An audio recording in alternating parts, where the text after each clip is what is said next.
Si vos relations sont plus difficiles après 50 ans, ce n'est pas un problème. C'est un révélateur. Un révélateur de ce que vous tolérez encore, de ce que vous ne voulez plus, et surtout de ce que vous n'avez peut-être jamais vraiment regardé en face dans vos relations passées. Beaucoup de personnes pensent qu'avec l'âge, l'amour devrait devenir plus simple, moins intense, moins risqué, plus confortable. Mais c'est exactement l'inverse qui se produit. Après 50 ans, l'amour ne se contente plus de bonnes intentions.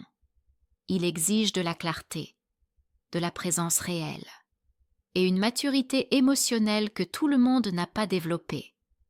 Si aujourd'hui les relations vous semblent plus compliquées, plus lentes, parfois même plus éprouvantes qu'avant, ce n'est pas parce que quelque chose ne va pas chez vous.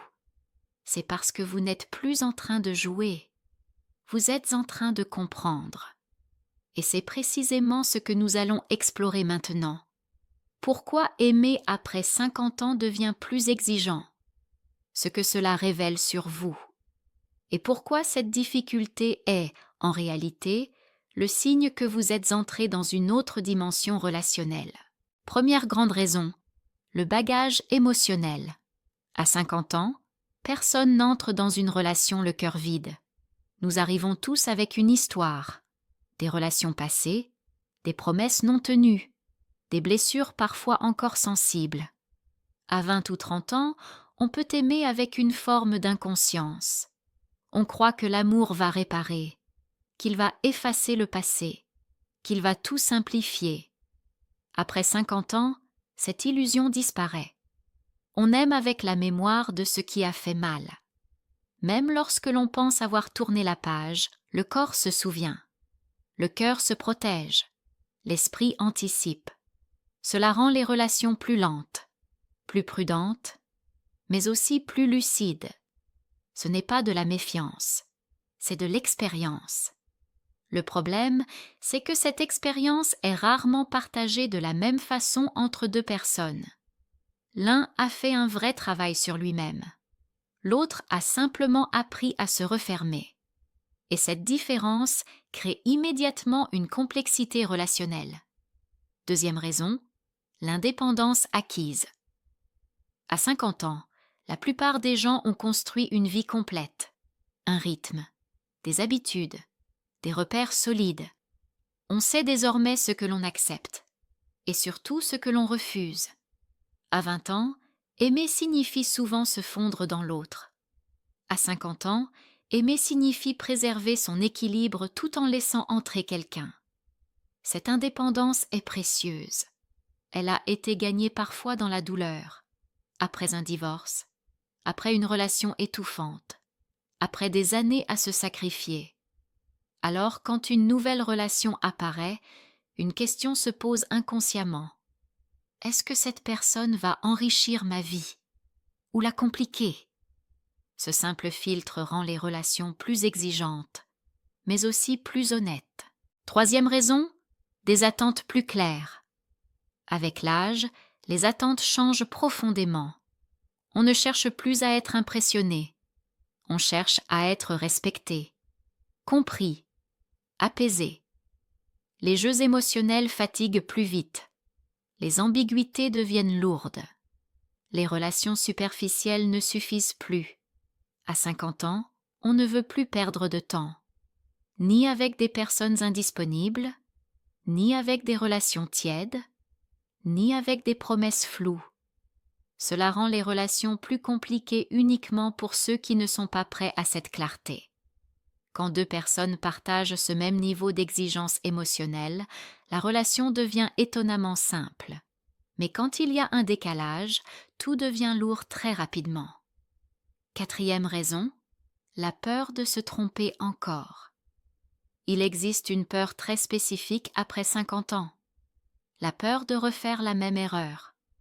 À 30 ans, on se dit que l'on aura le temps de réparer. À 50 ans, on sait que le temps est précieux. Chaque relation est ressentie comme un choix important. Chaque engagement semble plus engageant qu'avant. Alors on observe plus longtemps. On hésite davantage. On teste inconsciemment. Cette prudence est souvent interprétée comme du désintérêt, alors qu'elle est simplement le signe d'un cœur qui a appris à se protéger. 5e raison, la fin des illusions romantiques. Avec le temps, une vérité s'impose. L'amour ne sauve pas. L'amour ne répare pas tout. L'amour ne comble pas un vide intérieur. À 50 ans, on ne cherche plus quelqu'un pour se compléter. On cherche quelqu'un pour partager une vie déjà construite. Cela change profondément la dynamique. On n'accepte plus de porter l'autre, ni d'être porté. On cherche un partenaire, pas un projet de réparation émotionnelle. Et cela rend les relations plus rares, mais infiniment plus saines. 6e raison, une communication plus directe. Avec l'âge, beaucoup cessent de faire semblant. Ils expriment plus clairement leurs limites, leurs besoins, leurs refus. Cette honnêteté peut être déstabilisante, mais elle évite les malentendus. Elle empêche les relations bancales de s'installer. Les relations ne deviennent compliquées que pour ceux qui préfèrent l'illusion à la vérité. 7e raison, le rapport au temps change. À 50 ans, le temps n'est plus perçu de la même manière. On sait qu'il n'est pas infini. On veut qu'il ait du sens. On ne s'engage plus par peur d'être seul. On s'engage par choix conscient. Cette lucidité rend les relations plus lentes. Mais quand elles se construisent, elles sont plus solides. Pour conclure, les relations ne deviennent pas plus compliquées après 50 ans. Elles deviennent plus vraies. Elles demandent plus de présence, plus de responsabilité émotionnelle, plus d'honnêteté envers soi-même.